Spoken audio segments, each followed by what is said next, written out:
Ladies and gentlemen, my name is Susan Hyatt, and I'm a member of the Board of Citizens for Clean Air. With us today is Her Worship Mayor Marie Traynor of Haldimand County and the Mayor of Oakville, Rob Burton. I'm also joined by Doug McKenzie, the President of Citizens for Clean Air.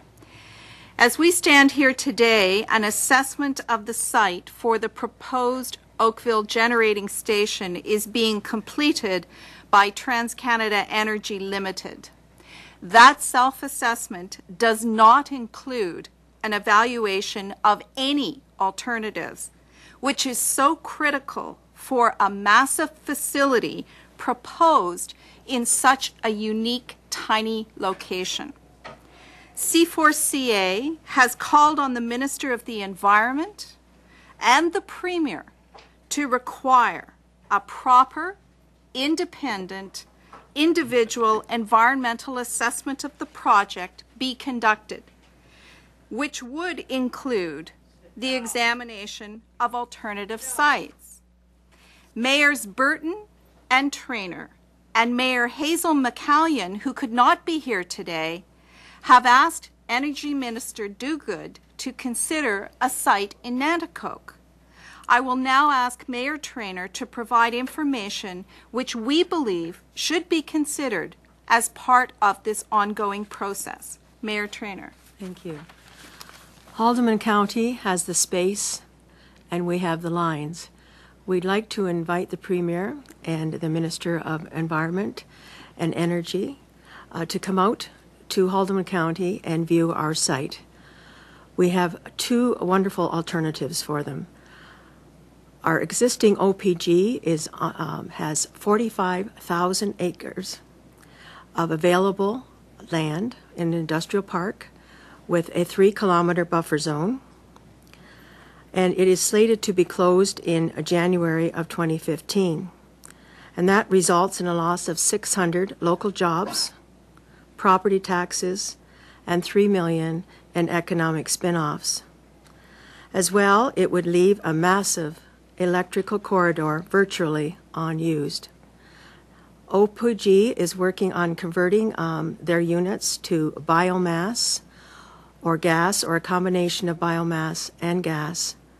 And we also have a site right close to OPG, another 200-acre site from another competitive power who would also like to put in a gasification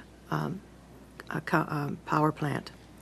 We have two options that we'd like to offer the Ontario government to please come out and view our sites, view all our assets.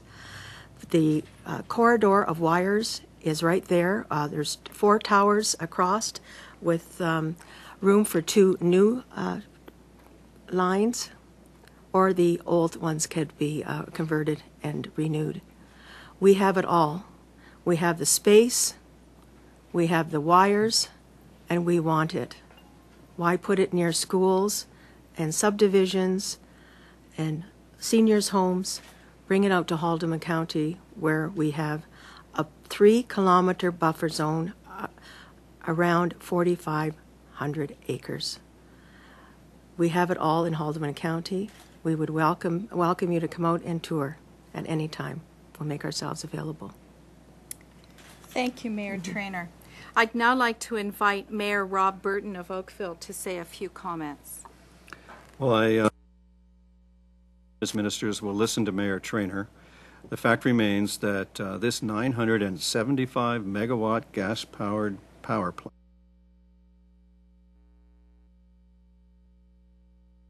at any time. We'll make ourselves available. Thank you, Mayor Traynor. I'd now like to invite Mayor Rob Burton of Oakville to say a few comments. Well, as ministers will listen to Mayor Traynor. The fact remains that this 975 megawatt gas-powered power plant that's proposed for a 13-acre site in Oakville is closer to kids and homes than this government would allow a windmill to be built. I think everybody can see there's something wrong with this, and it's terrific that Mayor Traynor and her council and her community have come forward with 2 viable alternatives for the government. Thank you, Mayor Burton. We would now be happy to take any questions that members of the press may have. The first question, please, and if you could identify yourself and your affiliation. I'm Randy Roth with CHCH. Marie, have you consulted your constituents other than the people that are going to lose their jobs when this plant closes? If the thing spews toxins and Oakville doesn't want it, why would you want it? Because this site does not have residents close by. It's a 3-kilometer buffer zone. It's already been gone through our process. It's been approved in principle. And so it's, the people have already had a chance to discuss it, and we would discuss it more, but there's... Pardon? We're getting angry letters at the station from people that just want nothing to do with it. If they're, you know, The plant... do you get the sense that there's a majority of people that live around the thing want it, and how do you know that?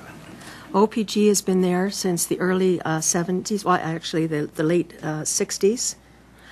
We've lived with it in our community all these years. The economic spin-offs for our community, we could not survive without that plant.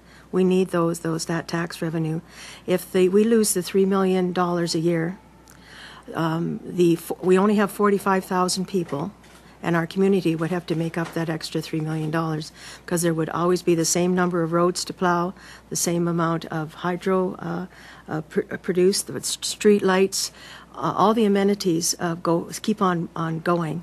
So our people would have to pick up that shortfall. Plus we need the jobs. Pardon? Is it the case economic development at any cost? Oh, definitely not. It's been OPG has worked hard. That is there right now. OPG has worked very hard at making sure that this plant is environmentally friendly. 2 of their plants have got all of the scrubbers, all the new technology you can think of, and it's practically 100% environmentally friendly. And this could happen to the other 6 units also, if the monies were available. But the government, you and I, own this plant. We own this property. So why wouldn't you use what you already have and just retrofit what is already there?